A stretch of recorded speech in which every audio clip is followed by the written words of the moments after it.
this is the franchise Shane Douglas, ECW's original World Heavyweight Champion. Right now, you're watching the #1 wrestling podcast on all of Long Island, Monty and the Pharaoh. Monty and the Pharaoh. Monty and the Pharaoh. The Monty and Pharaoh Show. And you're watching the Monty and Pharaoh Show. Monty and the Pharaoh. With Monty and the Pharaoh. Monty and the Pharaoh. Monty and the Pharaoh. Monty and the Pharaoh. Monty and the Pharaoh. Monty and the Pharaoh. Monty and the Pharaoh. Monty and Pharaoh. Monty and the Pharaoh. And Monty and the Pharaoh. Oh, is it Monty and the Pharaoh? Monty and Pharaoh. The Monty and the Pharaoh Show. The Monty and the Pharaoh. To the Monty and the Pharaoh Show. And it's Monty and the Pharaoh, baby. Watching Monty and the Pharaoh. With Monty and the Pharaoh. Monty and the Pharaoh. Oh, what a rush. We've got the future Hall of Famer, that rocker, Marty Jannetty, MJ in the house, and I'm sitting here with two more future Hall of Famers, Monty and the Pharaoh. We're doing that stuff and we gonna rock it.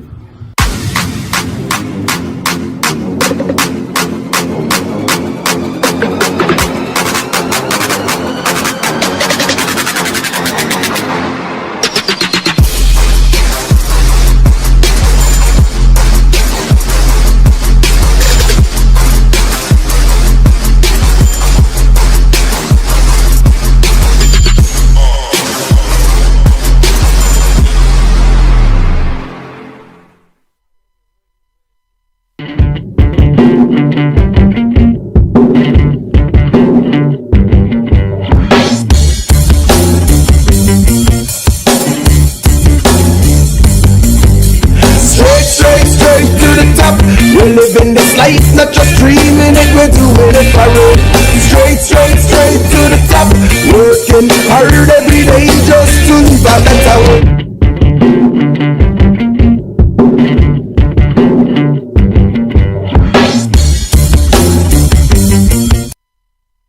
Welcome back to Long Island's #1 pro wrestling broadcast. Monty and the Pharaoh, only seen live at a Village Connection, broadcasting live from Rockstar Studios every Thursday, 8:05 to 9 p.m. But this is a special Saturday edition. At the board is the owner of this station, Mr. Jim Savali. Jim, how are you? What's up? Thanks for having me here. Oh, man. On this early Saturday. Early Saturday, and I want to again thank our... Real early Saturday. Yeah. Go on. Why do people who smoke weed not want to get up in the morning? This is not right. Goddamn we get up just like you do. Oh, no. Don't you bring weed into this. It's getting up and driving 160 miles. Judgmental Jeff over here. And then having to deal with Eric Sims, the first person. Well, that I understand. How do you not reach for the pen? How do you not reach for the pen? Seriously. And if anyone doesn't know, that is a Sandman in the studio. But I want to again thank Shane Douglas and Just Incredible for a great interview. Incredible. I love those guys. Absolutely. And let me introduce the star of the show again. Who? Up for sale, $5.95 an hour. Stop? Jimmy Farrow. Wait a minute. What if they have a coupon? Well, by the way, Village Connection has its own coupon magazine. Wait a. You put me in the Village coupons. Yes. I am now part of the discounted program. We will actually. That's very flattering there, Jimbo. We will actually pay for the shipping and handling. That is you're going to ship me. Shipping and handling. Yeah. Do I get to be in a box with the styrofoam peanuts at least? Yeah. Oh, that's very exciting. It's very exciting. Yeah, 12 years of college down the drain. Our guest of honor, none other than ECW superstar, the Sandman. Yeah. So, guys, pot floating around the studio. What? What's going on? It is not. First of all, I'm licensed, so too bad. Can't bust me. Go on. How do you guys function on that shit? Pennsylvania. But how do you function on it? I live with the pen in my hand, one of my pockets, and this thing is never far from me. Ever. That's right. Sharpens your focus or dulls it. I smoke pot to do something. You know what I mean? Well, like get up in the morning? Oh, I watch it. Wait, but you smoke pot? Not all of us reach for a box of donuts, you know. Go on. That's true. Yeah, what a shot.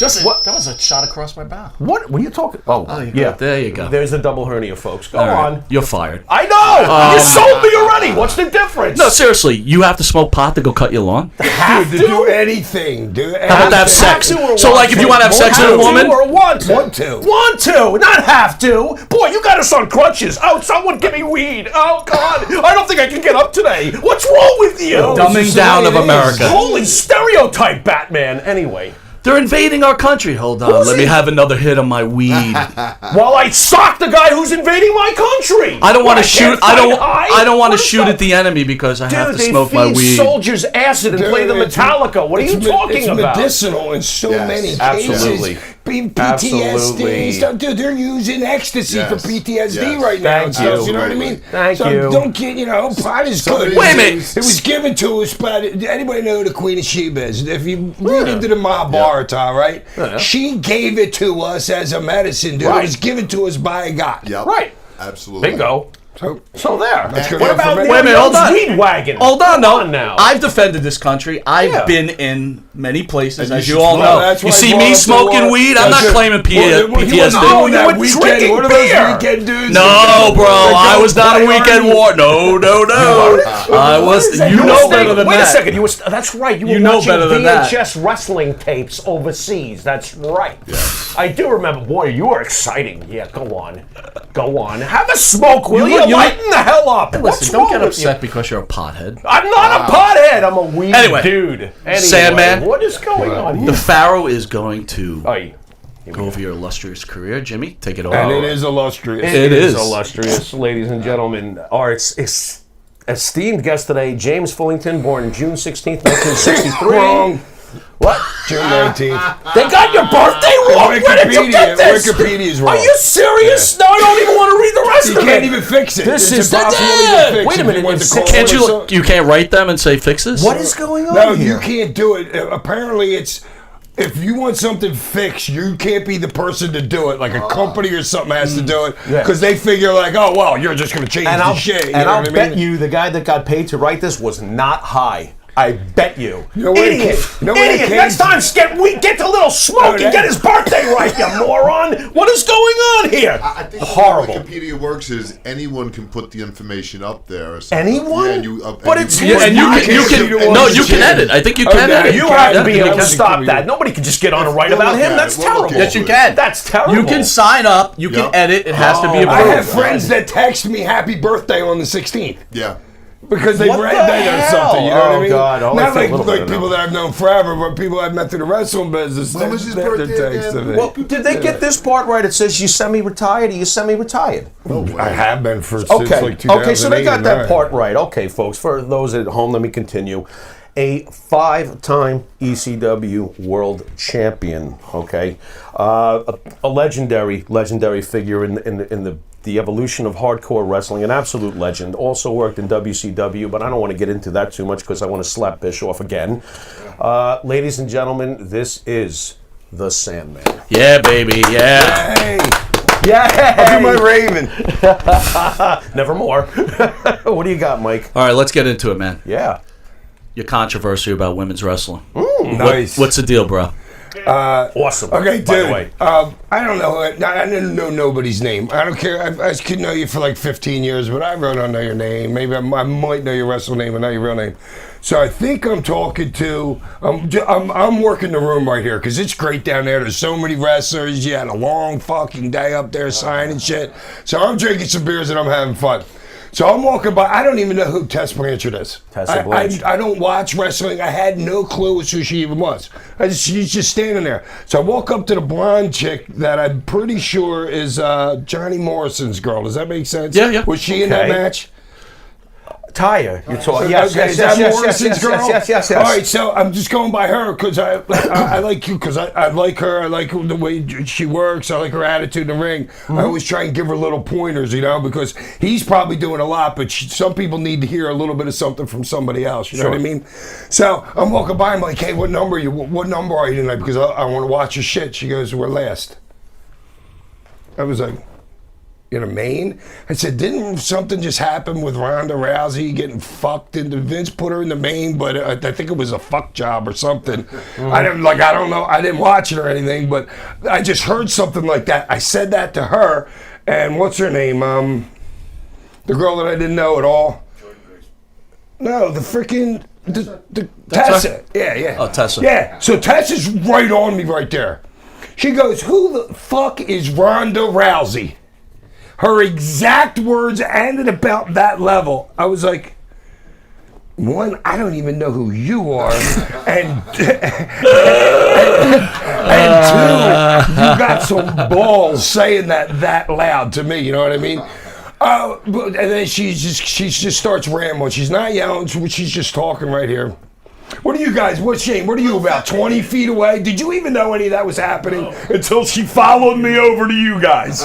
Now she's following you? Dude, yes.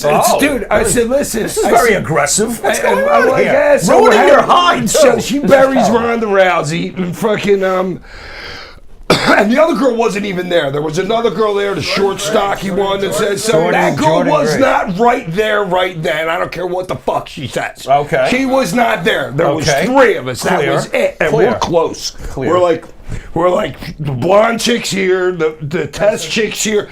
Dude, and Tess is pissed. I don't know that she's working guys in main events or anything like that. And I told her, I said, listen, all I know is I don't think it should be fucking that the audience is ready to have a woman main event. Right.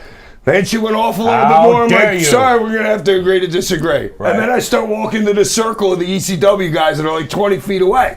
She's on my tail. I don't know it until I get over and she like taps me on the shoulder. You know what I mean? I turn around and she started all over again. Any chance you two could have a match? Oh, I'd work her in a second. And put her over. Let's have it. And put her over. Are you hearing this? Are you hearing this? It's a work. There you go. It's a work, dude. I got the belt 5 times, dude. I never won it. It was written that way. Really? Is that true? Wait a minute. I always thought work. It's a work? This is awful. Oh my God. So then I ended up, dude, I had to research her a little bit, you know what I'm saying? Because I was going on the Bubba show. She's very good. I was going on the Sirius or whatever. I had to she's fucking good. really good. Oh yeah. You can do a lot with her. Honestly, I think she's at the top of her game in her that division. I disagree with that. Everything's written. Everybody knows it's fake. But dude, to me, you can't have a fucking 6'8", 270-pound dude slapping around a 130-pound fucking chick. And fucking, it just, I know we're supposed to suspend reality when we watch a movie, when we're watching a wrestling match, when we're having sex with our wives. We're suspending reality all the time. That much. I'm gonna make believe that you have real tits on your chest. Hold on, I'm suspending reality. I'm just thinking about somebody else. Tessa, I'm gonna make believe you're Charlotte Flair right now. So the thing to me is, they both look like birds. It just takes a little bit of credibility. I mean, I'll say it again. It's fake, and it's fake, and it's fake. Another F-bomb. That's too fake. It's almost as fake as them tag teams going on now in AEW. Oh my God! Amen. Every match is the same spot. Thank you. And nobody sells a thing. Thank you. Thank you. Joke. Thank you. I can hear the internet. They just don't do. I can't watch it. Now you see, Justin. That's why I said they cannot survive. I mean, you got to have rules in wrestling. I understand, but you can't not tag. The referees, we were talking about it last week. This is their reaction. Oh, no. What do I do? Is she the one with the girl? Does she have the girl? Is there the girl ref? Yeah. Yes. Dude, you see how she's in everybody's deck? Yes. She thinks she's part of the show. Yes. It's so crazy. You watch the one guy that they have on, he's like, ah-dee-da-dee-da-dee-da. Dude, she's like in your face, like, look at this. What about the women's champ, 72 pounds in a tutu? I don't know. Have you seen her yet? Oh, wait till you see her. 72 pounds in a tutu. There you go. Yeah. I like her. Who just beat the woman that's a man? Oh, what is it? The woman that's a man? you realize what went on? Did you see that match where they brought in, I want to say Aja Kong, but it's something else. Awesome Kong. Awesome Kong came out, and then a bald guy that kind of looked like you. You could actually bet that There dude. you go! Who, what? I don't know what the fuck was going on there. We'll ship him. The dude came out from underneath the ring, and meanwhile, the Japanese girls on the other side selling for 5 minutes, and I didn't like their camera work either way.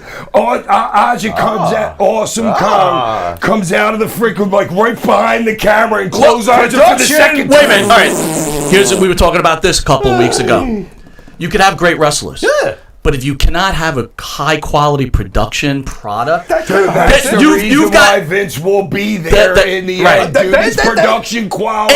AEW cuts to a commercial during a Jericho promo, and you can't even hear what the guy's saying. And that's the best part of the show is Jericho's promo because he's the man, and there he is in the corner of the screen, and I'm being sold toilet paper. Good job. Cody, and dude, I'm so bad with the names. The What, guy the that was in Young All Bucks, Japan.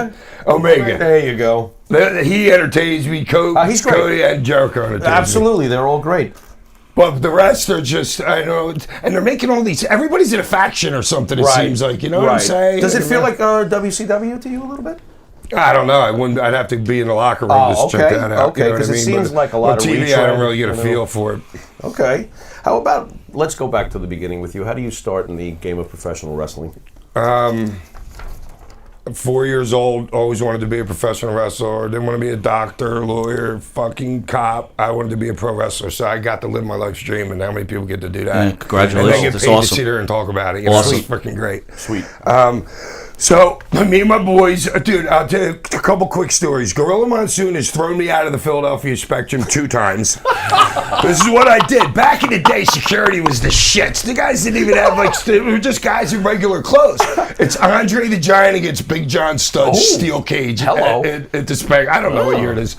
Okay. So, well, I'm like 16, so I guess it's like 79 maybe or something like that. And so I just get in line. The guys didn't bring the whole cage up there, didn't come down. They just had it and had to carry the thing, like from where the Zamboni would come through, they had to carry through the people. I just went and got in the back of the line, picked up a piece of I'm drunk, dude.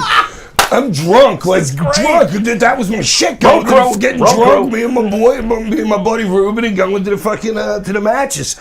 So I go to hand my piece of the thing, and then whoa, almost dropped it on the fucking dude. I'm drunk right here.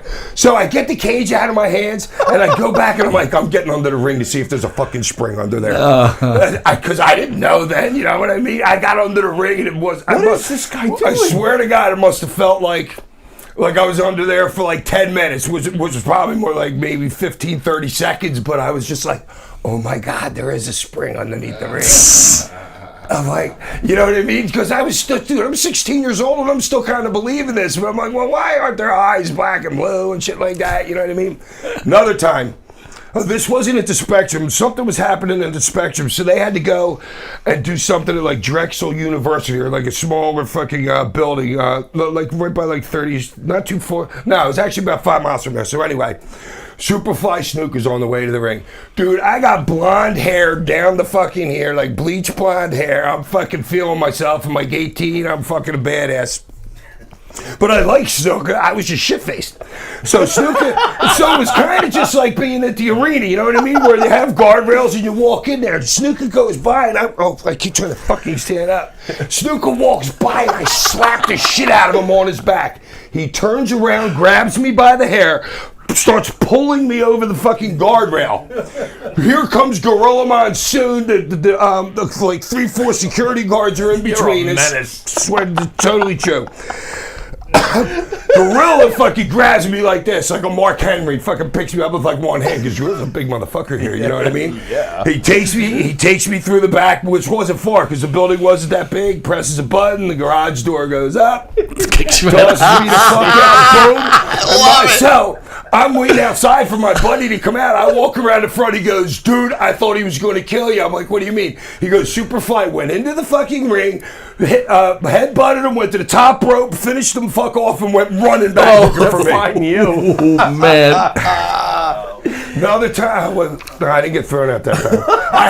What a Dude, letdown. I was in fucking Halloween Havoc, the first one in freaking Philadelphia, with my face painted like Sting, sitting in the second row. So I don't know. I'm like, by this time I'm like 27 years old, and I'm still going to the fucking Spectrum. Is your hair still long? Oh, he's more mature than ever. I might have been rocking the mullet at this You had a point. mullet going, nice. Mullet, Sandman and a I was mullet. wearing a mullet like 95. Oh, in yeah, ECW. yeah. What do you mean hair metal's over with? Fuck off. Yeah, so I didn't even know what an indie show was. You have to understand, I didn't have cable in fucking Philadelphia or anything. All I knew was WWE and the magazines that I could read about. Exactly. All that shit. Okay. We go outside, and Joel Goodhart had papered the fucking arena. So there was like hey, there's a show here. Bruno Sammartino's going to be here, shit like this. I got to go check this out. Like, but whatever, however many days later it was, we pull into the place. I think that was McGonigal Hall at Temple on Broad Street. I pull in. Who pulls up next to me? Bruno Sammartino. Oh, man. So I get this dude. I'm like, oh my fucking god, are you kidding me? Yeah. I said I had to tell him I hated it when fucking the superstar kicked him through the cage. Sure. And he won the cage match because the door wasn't locked. I was hot over that. I'm like, the door's supposed to be locked. So, dude, I go into the building, fucking, we go sit up high, but the place only hold like maybe 5,000 people. And like Larry Winters and Tony Stetson or something come out in the first match, and I'm like, these are fucking regular dudes. I can do this because everybody for Vince was huge. You know, and fucking everybody's big, fat motherfuckers, dude. And you just think like, oh my god, I can't do that. You know what I mean? Right. But then I went and I saw regular guys do it. And then Joe Goodhart fucking advertising that he's got starting a school and stuff like that. I gave him like $3,500 the next day. That was like March 4th, like maybe 1989. And by March 6th, I think I had my first lesson. By June 9th, I had my first match. Wow. And then out of my first 10 matches, I got to work with Koloff, Snuka. Again. Lawler was in there my first 6 months in. I was working in Maine with Lawler in USWA. Did I say Ivan Koloff? Yep. Big Ron Shaw. But there's a couple other guys that are Morocco. Dude, I got to work with so many guys so quickly. It was awesome. All three of our guests today right away worked with legends. Well, because they're legends themselves. There you go. We're going to take a short commercial break. You sure, dude? I'm on a roll right here. We'll be right back. Yeah, dude, that's fucking... There's another time I got thrown out. I just can't remember what it was. See, we're back. It was a short commercial break. That was Keep my rolling. thing, dude. Just sneaking into concerts back in, because there was a concert all the time in Philly, dude. It's like, you know how many times I've seen fucking Elton John and Billy Joel and Yes and fucking The Who and fucking all of them. I had tickets for Zeppelin, and then what's his name's kid fell out the window. I think there was 2 times that I had tickets for Zeppelin. And maybe Bonham died. Clapton's son fell out the window. Oh, is that what it was? Yeah, it was Clapton. Zeppelin expired in 80 when John Bonham died. What happened with them? Why didn't they? They were supposed to tour. Is that where the drummer died? Probably. If you're recalling Zeppelin, it was 1980, the spring of 1980. John Bonham passed away. That was the end of Zeppelin, pretty much. Who's that makes sense. Who's Sandman's favorite band? Just real quick. You got one? I heard you talk about the Beatles earlier. If you had to nail Justin Bieber. Justin Bieber? This is the Sandman. What do you? I don't know. Justin Bieber? Maybe if I had to say one, maybe probably Zeppelin or Yes. Okay. Nice. That's cool. Nice. Win either way with that. Justin Bieber, get out of here. I mean, Zeppelin's great. Too bad they just fucking stole their shit from everybody down in New Orleans. I don't think you heard. I mean, how many times have they been sued? Zeppelin for stealing people's riffs from New Orleans, dude. You know it's the truth. I mean, it is what it is. Yeah. It is what it is. Sam, I want to jump ahead. Tommy Dreamer on Stone Cold Steve Austin's podcast said that you pretty much OD'd in Milwaukee and died. Whoa. And then it wasn't Milwaukee, it was Indianapolis. All right. It's got the wrong city. Listen. I thought we were like 40. Here, I'll tell you what. I want to go over a few things. So Bill Alfonso thought you were dead. Who was in studio? Florida? No, I wasn't Florida. Listen. Correct me he what's was up. there. Let him say Bill it. Alfonso hit the drugs because he thought you were dead, but they revived you and you went on to wrestle. Bill Tell hit the story. because he thought he was Alright, dead. dude, Raven fucking started. I was thinking, you gotta understand, this was like crazy days with the pills. We had like different rolling, different doctors getting 80 Oxycontin 80s from this guy, 80 oxys Dr. from Robert. this guy, Dr. 80 Robert. oxys from this guy. Dr. Robert. I never even thought about shooting a fucking drug, or obviously I would have done it by then. Who knows how old I am at this point? You know what I mean? Jeez. So Raven, you alive I right look now? over the stall. I'm like, why the fuck is Raven? It was like the second or third time that he'd been sitting in the stall. So I look over the stall and he's fucking shooting. I'm like, what the fuck are you shooting? He goes, I'm shooting an oxy. I'm like, I gotta try it. So. So he told me do not shoot an 80. I'm like, dude, I'm snorting like 5 80s a day right now and an 8-ball. And fucking, you think I'm worried about shooting 180? So I shoot the fucking 80, get in the car, pass right the fuck out. My lips start turning blue. Fonzie's next to me. It's Rhino's first day on the job. Rhino's driving. He had to tell you, Rhino freaked the fuck out coming back in the next day. So these guys are driving down the road. Whoever calls fucking 911, they pull over. The ambulance comes. They hit me with the fucking the fucking needle to the heart. Take me to the hospital. I wake up at like 2 in the morning. Wake up 2 in the morning. I'm like, whoa, where the fuck am I? I said something to the nurse, and I'm like, I had done. I pulled the fucking things out. They had me hooked up to a bag or whatever, banana bag. I pulled them out, and my phone happened to be my phone and my shirt or something was fucking behind me. I called Fonzie, said, yo, Daddy, we're right around the corner at the Marriott. But I think it was close enough that I might even walked. So, yeah. Wait a minute, he's not shocked you're alive. He's not shocked you're alive? Well, he's like, dude. Hey, cool, you're alive. Come on over. On my watch, the night that fucking him and Beulah, right? Fonzie's got heat for some reason with Paulie. I'm not sure exactly what it was.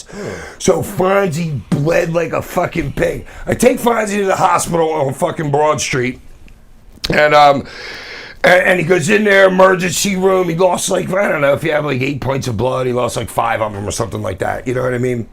They were worried about him. 3 hours of the docs. 3 hours later, Fonzie's like, we're getting the hell out of here, Sid.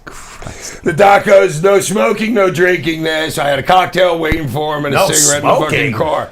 Well, yeah, dude, the dude just lost like 65% of his fucking blood. Yeah. Oh, my God. How do you arrive in ECW where everything obviously changes for you? What? How do you arrive in ECW? How did you wind up in ECW? Dude, I was there. I had more seniority than anybody. Nobody was in that company longer than me. I left from for the a year Eastern, and still had more seniority. From the Eastern Championship Wrestling. Yeah, days. dude. So how did you wind up in there with Todd? Dude, me and Todd just hit it off. Todd's like one of those people that just fucking it's like Stryker is with me. There's just people that are called familiars. And it's like somebody that you just know. Dude, I get goosebumps even thinking about those two guys. Dude, they're just my familiars, and me and Todd just hit it off great from fucking day one. So soon, I didn't even know. So Joel Goodhart goes under. Todd and Lex and Bob Ortiz buy the belts for like 10 G's or something, and then Todd, so they're like kind of like partners. And Todd tells me to come down and see him in his fucking office, and he's like, I'm going to make you my champion. I'm like, nice. Yeah. Wow. So then I get bored. Okay, let me tell you this story. So we used to wrestle when Todd first took over. I couldn't wrestle at the place we were because it was called Market Street East. And it was good. They had a great piano bar there. So I was there on a night that we weren't wrestling, you know what I mean? I was there with my buddies and fucking Peaches was with me. It was because it was early with her. And I did something, I'm a drunken idiot or whatever, and I fucked with the manager, this chick manager. So then when I go to wrestle there the next week, she goes to Todd, no, you can't wrestle. And then I guess Todd paid her off or something because the next month I was wrestling. How was it? I think I might have had to apologize to her. How was it working with your wife? Was that a pain in the ass, or was it good? Dude, I was so young. I was like, you know what I'm saying? You just don't even know because you don't even know better because you've never done it. You know what I'm saying? So, I mean, it was fine. Okay. I liked it. Her and my son Tyler, my oldest son, they would come down. They would take the hour drive down into Philly for me to go to wrestling school every night and the hour back with me, 4 nights a week. In ECW, you had Dawn Marie, Francine, Beulah, Sonny, Jazz. In your opinion, who's the biggest hoe? The biggest hoe? All right, dude. Next. What the hell? I don't need to make somebody look bad to make myself my look better. God.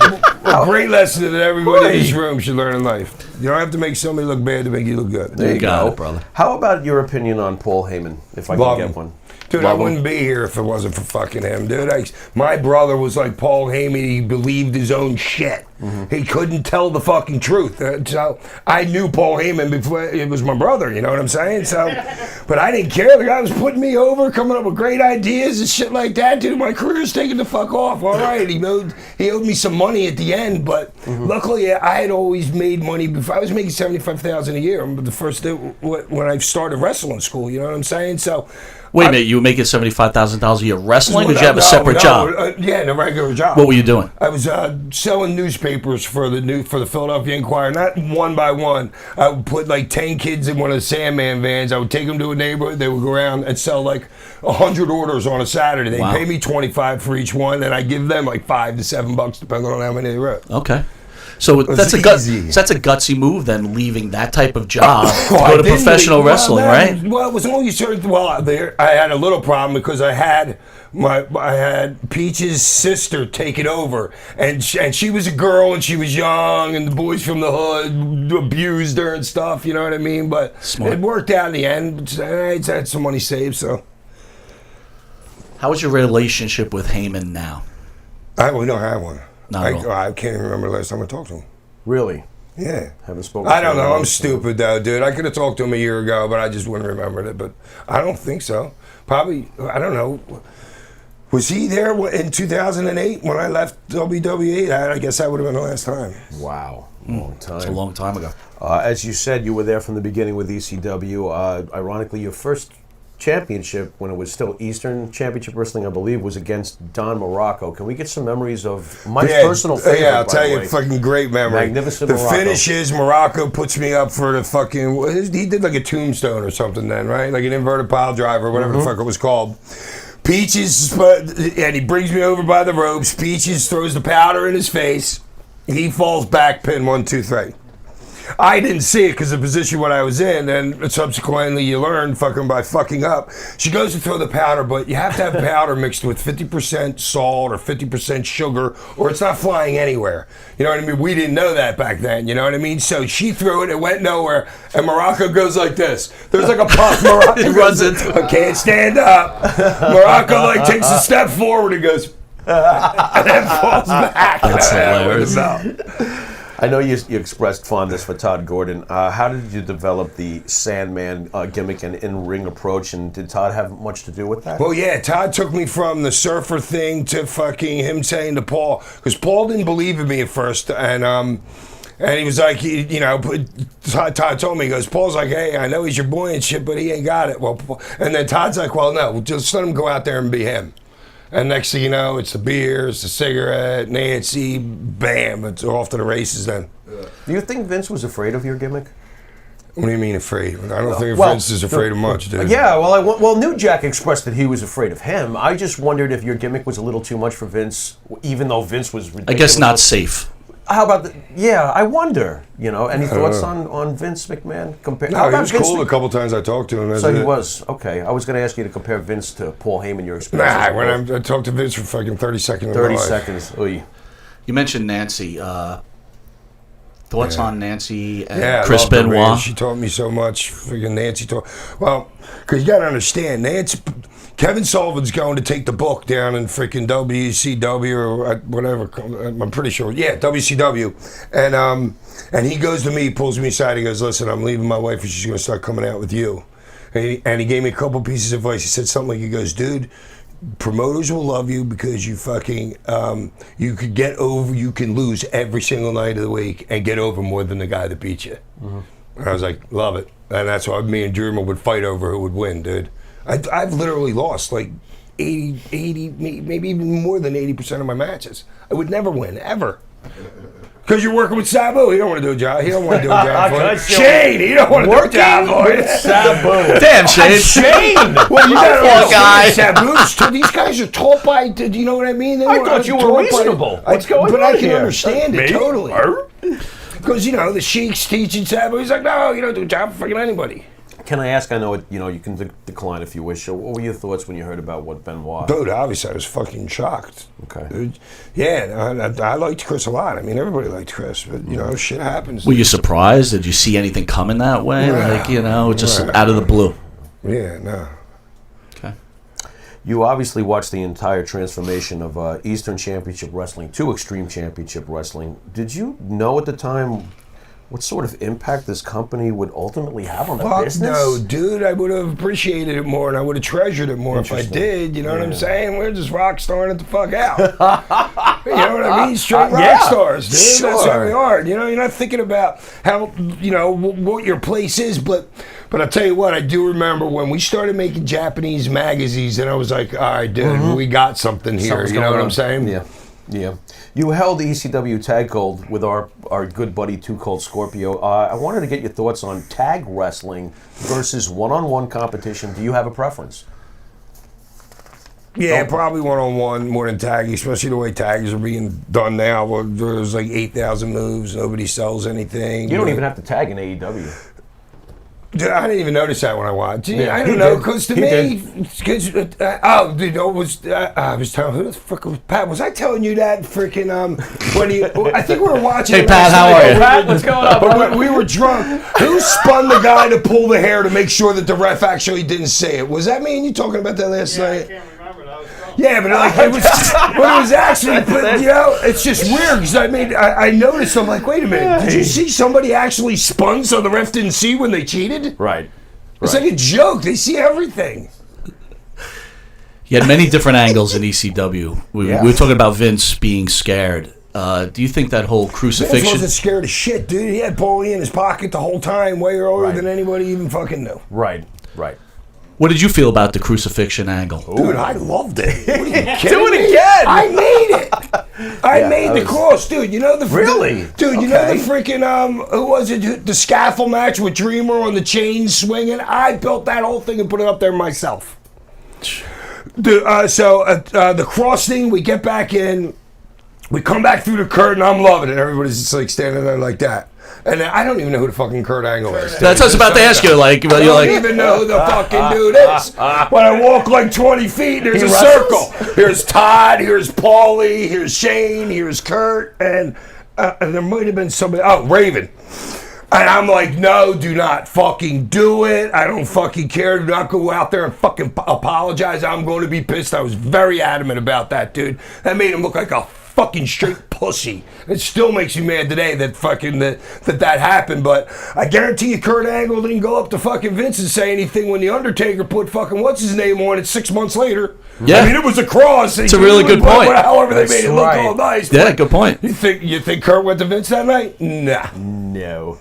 Your second reign as ECW champ, you suffer a concussion against Cactus Jack. Any memories of that incident? Well, no, I was concussed. There it is! Wham! Hello! Did I word it this way? I set myself up! This is terrible! That's hilarious! Go ahead! Hey, pass that pen! Anyway, this is terrible. All right, when you did come to, did anybody tell you about what you should remember? No, How's that sound? I came to, and the only reason I remember this is because my wife was there. Oh, and that's I even came worse. to in the fucking hospital at like 10 a.m. the next morning. The guy asked me who the president was, what state I was in, and something else. Got all three of them wrong. He goes, go back to sleep. Stay there. And then fucking later on, once like 4 o'clock, 5 o'clock in the afternoon, I started to get my fucking shit together a little bit, and they released me. How about conviction to your craft, right? You get blinded by Tommy Dreamer. So the rumor is that you pretty much hide in your apartment so people... No, dude, you have to understand something. Not everybody had a fucking phone in their pocket. And there wasn't TMZ News, and there fucking wasn't all the shit where everybody knew. Dude, I was just hanging out in my town. He's just hanging out. You know what I'm saying? No, I wasn't a recluse. Yeah, what are you, like Heath Ledger when he was doing the Wait a minute, that's the way they present. That's a Paul Heyman story. That's a payment says that you locked yourself Paul. away. Well, of course, he's going to say Does it he like still that. owe you That's money, Paul Heyman? No, that's we're good. Maybe not. No, we're good. That's hilarious. I owe him. I probably fucking owe him. There you go. Oh my God, too What do you funny. got, Mikey? Legendary program with Raven and your son. Oh, wow. Who came up with that angle? Did you enjoy it? Oh, here we go. Yeah, I'll tell you this. Oh, thank you. So we're in freaking, I think it was Jim, maybe Jim Thorpe. But wait a minute, there used to be this dude that was like a biker dude and had a gorgeous wife. I don't even know if you were at the company yet. I forget the names, of course. Home Alone movie's hot. I walk in, fucking, me and Todd drove together. Todd was in the locker room before me because it was small and I didn't like being in there. And so I walk up to Paul. Paul's sitting here and goes, I got a great idea. I'm going to get Macaulay Culkin. And he says this to me in the middle of the locker room. He goes, we're going to get Macaulay Culkin, and we're going to do this, and we're going to do this. And Todd's just like smirking on his face. I'm like, Paul, why don't we use my own 5-year-old son that looks just like him? He goes, that's a great idea. That's how it started. Wow. The cane. Fucking me ended up with the cane. Fucking Michael Fay, this kid in Thailand, spray paints a fucking car, right? And now, it's not like, hey, go to jail for a couple months. It's like, no, dude, we're gonna beat you, and we're gonna beat you good, dude. So you're gonna learn a lesson because that's how it's done over there. So he's gonna get caned with, it was like a cherry stick with like a vine wrapped around it or something like that. But every shot draws blood, and the United States was up in arms. So I happened to, just another pure chance luck, like the meeting Bruno and shit like that. I happened to live where Paul was putting the show together. He was in Paola, I was in Broomall, I was 20 minutes away. Paulie doesn't even call me. Todd calls me and says, Paulie wants you up at the studio immediately. I roll into the studio, and he knew that I knew about world affairs and I liked politics. Everybody always knew that. He goes, you're going to start carrying a cane. I'm like, what do you mean? He goes, well, you know the kid this and that. He goes, trust me, it's going to be hot. I said, so how are we going to get a cane? By this time, we like walked out, so we're outside, we're standing under a tree. I said, well, what are we going to use as a cane? He's like, looks up at the tree, rips a branch out, pulls all the small shit off. He goes, here, use this for now. Here's your cane. And we actually used a piece of a tree that just happened to be a couple feet away from us. And then I forget the promo that I cut or whatever, but it was great, dude. And then I knew how to get this thing. I'm like, obviously, I'm not going to the ring freaking with a stick.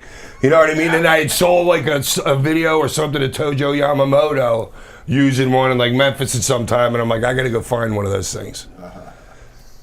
Thoughts on Raven as a wrestler and where he ranks as some of the great wrestlers? That dude is fucking brilliant. Do you feel he's underrated? Because I think he's a little underrated. Yeah, totally. Dude, you gotta understand, he was young, and he was, what was that show that was on Saturdays? He's like 18 years old and running one of Vince's fucking, he's a producer on a show and shit like that. And then when he got, I didn't know what a false finish was until me and him started working together. Then just this, dude, we used to do like literally 100 spots in a row. He'd have, me and the meanie would do this, and then I'd do something to Rave, and then here comes Stevie for this. I'd do something to, here comes Peaches, then do something. We'd do like 3 sets of that in like a half-hour match, dude.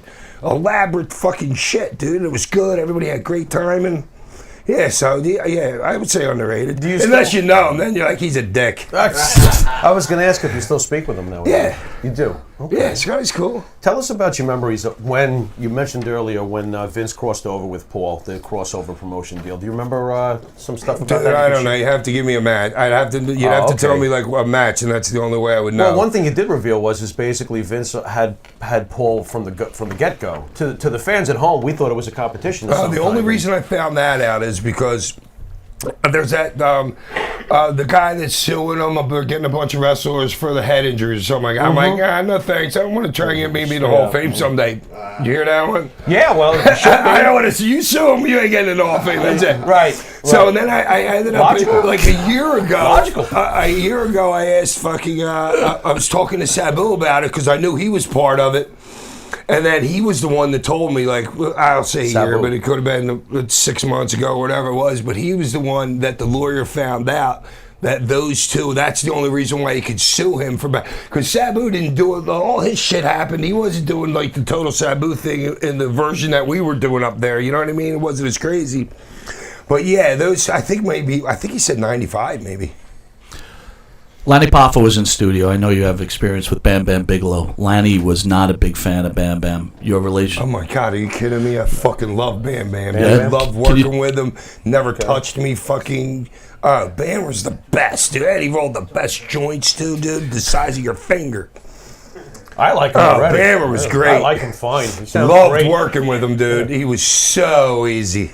I mean, we're doing all this hardcore shit, but he was the lightest one out of all of them. The biggest, but the lightest. How ahead of his time was he? Because now you see these big He guys walked like the Lawrence Samoa Taylor through Joe. a fucking main event. He walked Lawrence Taylor through pretty much a main event then. You know what I'm saying? That's pretty good. And, that's pretty freaking good, dude. Bam is the best. We mentioned Sabu earlier, Mike. Forgive me if I step on this a little bit, but I personally think Sabu is basically batshit crazy. Is that fair? No, dude, he's like fucking. Dude, we're all crazy. Oh, I mean, seriously. so's the Pharaoh. Really? But I mean, Really? Wrestling's got that little bit more Little freaking surprised. like crazy, you know what I mean? I thought it was perfectly normal. Well, no, dude, Sabu's all right. Crazy is if you watch him in the barbed wire match and fucking he's gatched like an inch deep and he's like, here, give me some tape, Fonzie, and let me roll some fucking tape around it. Yeah. Or he does fucking. He goes to do a moonsault. There's a table laying next to me upside down. He misses me and his face hits the fucking the top of the table's fucking foot.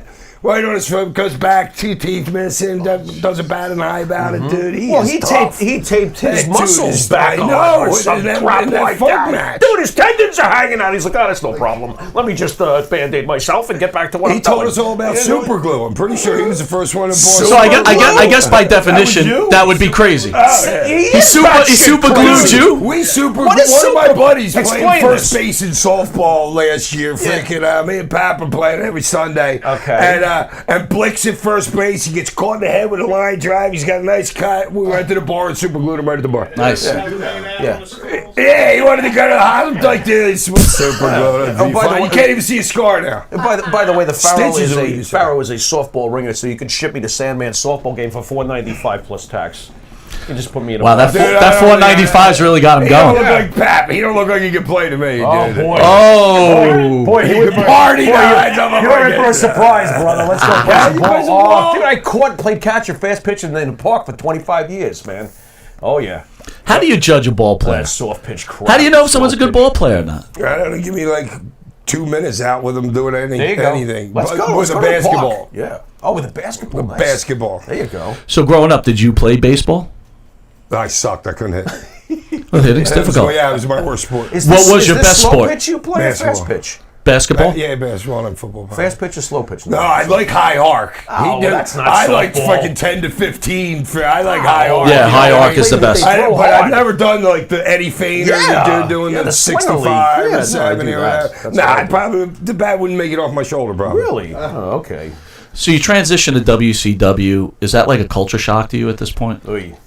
Because you kind of go a little yeah, corporate, 'cause right? Well, yeah, but I knew what to expect because I had buddies there. You know what I mean? I knew to expect nothing. Right. And dude, I'm along for the ride. They were paying me $5,000 a week for 6 months before I even worked for them. I did about 30 matches for them, and then they paid me the rest of my 3-year contract.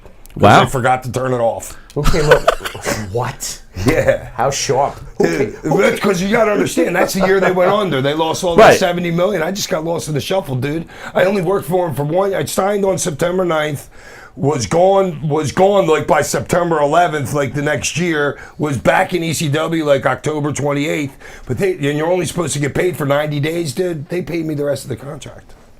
So I'm getting paid like $4,000, $3,500 for Paulie and $5,000 for them for a year and a half or whatever it was. It was fucking great. Who comes up with hack?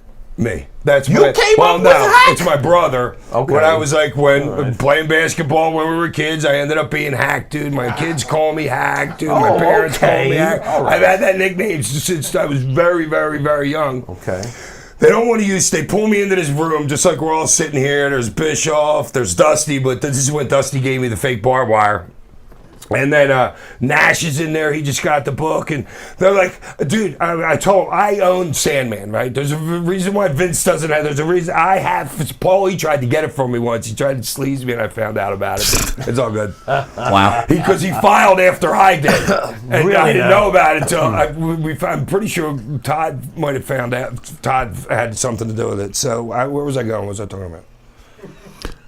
What the fuck was I just talking about? Hack. Oh, the transition. I forgot what you were talking about. So there's two like lawyers. I assume they're lawyers because they're the ones in the fucking suits, and they're like, "Well, there's a Sandman concrete company in California that we're worried about." I said, "Dude, I'm the Sandman wrestler. You are lawyers. How do you not understand this?" Right. You know what I mean? Did Metallica at any point have anything to say about the entrance? Yeah, I'll tell you that story too. So I can hear Lars screaming. It was either me or Dusty was like, well, oh no, I'm pretty sure it was me. I was like, well, why don't you let me go out there and they don't know who I am and I'll take over the show because I knew I was wrestling. This is 10 minutes before I'm going to the ring, and that's how it was every Monday night for 11 straight. Fucking, I wouldn't know anything until right before we were going to the ring, and so the next week I go out there. They don't know who I am. I call out Bigelow and whatever. So the next week I'm in the hallway. Nash is walking by me. He goes, dude, you know they're not giving up the Sandman thing. He goes, what do you want to be called? I said, Hack. He goes, great. Kept walking. Go. That's how fast it was. Interesting. It was like less than 10 seconds. Tell us the Metallica story.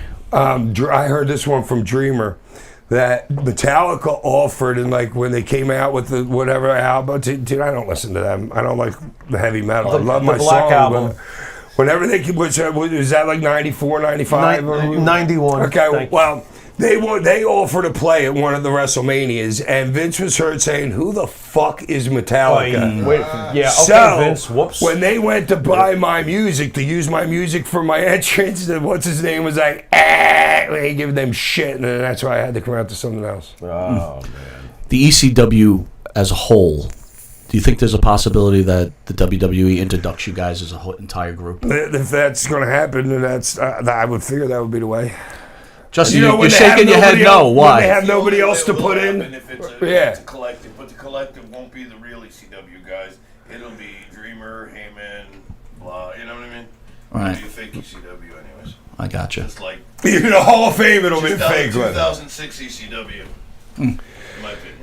How about your thoughts on that? The 2006 when Vince brought back ECW. Dude, that was good. I made fucking $389,000 a year. How about the zombie? 389. 389. Dude, I was fucking. Dude, you got $75,000 just to be on the video game that year because that's when they went to all the systems. Oh my God. Everybody got a $75,000 check for the video game. Why don't you guys fix Kamala's I did legs? 2 moves in so WrestleMania confused. and got paid $40,000 for that. Wow. Just between those two things, that was over. So that all being said, All 8 of us. making that kind of scratch, do you think Vince owes you guys an extra living beyond your career now? Vince don't owe me shit, dude.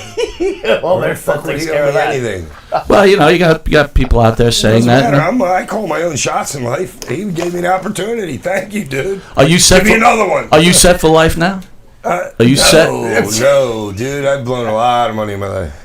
I'm good. What does Sandman blow his $389,000 on? Kid's house, dude. I had a house in Salt Lake City then. I had $9,000 of bills a month. I had a house in Philly, suburbs of Philly, a house in Salt Lake City because I had a concrete company in Salt Lake City, and then I had a house across the bay from Hogan's in Clearwater. Wow. The kids, freaking, dude, we lived at Disney World because the schools sucked down in Florida, so I'm just like, let's go. Busch Gardens was 5 minutes away from the house. You blow it on kids.